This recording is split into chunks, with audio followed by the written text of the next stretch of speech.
Moving the table sections together. Carefully move the tables together so that the guide pins insert into their matching holes. This should allow initial engagement of the 7/8 of an inch connecting bolts on both the top and bottom of the table by hand. Be careful not to over-torque the bolts initially, as this may cause binding of the other bolts and misalignment of the table sections.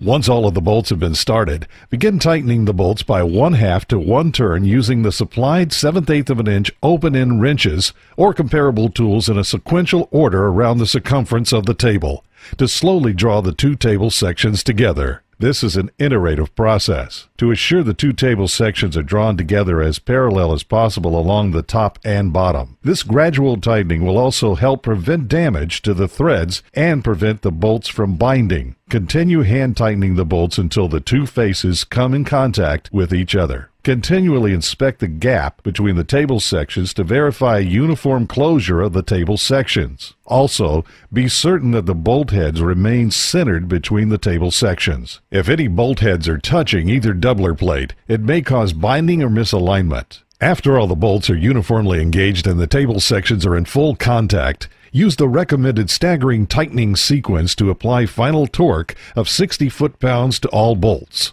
This sequence helps ensure uniform torque loading and proper mating of the plate. It is important that this sequence be followed carefully. Engage final isolator support or legs.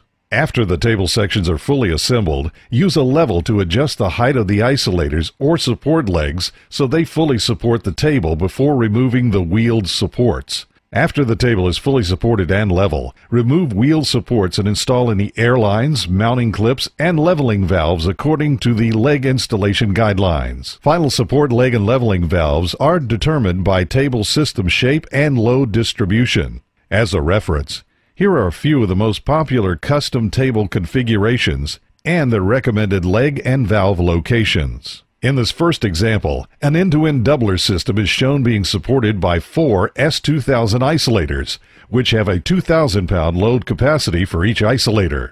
The lab air supply line is connected to an air regulating filter, or ARF, that regulates the air into the isolation system and also helps keep the supply air clean. The output of the ARF is delivered to 3 leveling valves that are used to define the plane of the table. The 2 isolators on the left share the output of valve 1, while the isolators on the right are controlled by individual valves.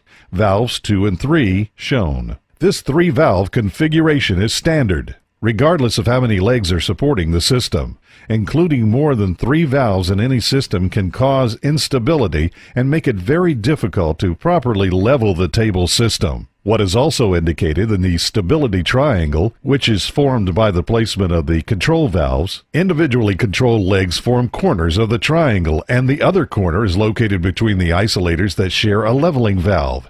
It is within and around this area that the majority of the system load should be located to provide optimal performance. If a larger load triangle is desired, the system legs should be located further apart. In this next example, an L-shaped doubler system is shown being supported by 6 S2000 isolators, 3 for each section. Again, the output of the ARF feeds 3 leveling valves for the system, but because there are 6 legs in total, each valve is used to control 2 legs. The 2 legs at the top of the doubler are controlled by valve 1. The 2 legs at the far right are controlled by valve 3, and the remaining 2 legs are controlled by valve 2. This design creates the largest stability triangle possible. In these more complex systems, it is critical that the design of the stability triangle be carefully considered so that the system can be properly leveled and stabilized. In this final example, a T-shaped doubler system is shown being supported by 6 S2000 isolators. As in the previous example, each leveling valve controls 2 isolator legs, and in this configuration, the pair of legs at the outermost sections of the table are controlled by valves 1, 2, and 3. This creates the largest stability triangle possible for this system shape. Regardless of the size or shape of the table system, the basic components are the same. The main air supply should be passed through some type of air regulating filter.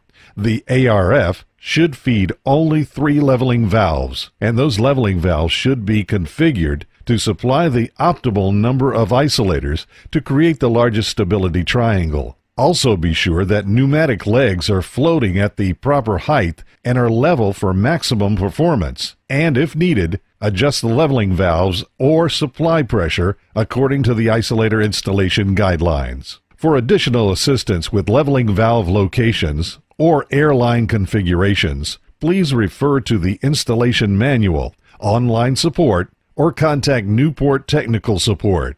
Your new table system is now ready for use.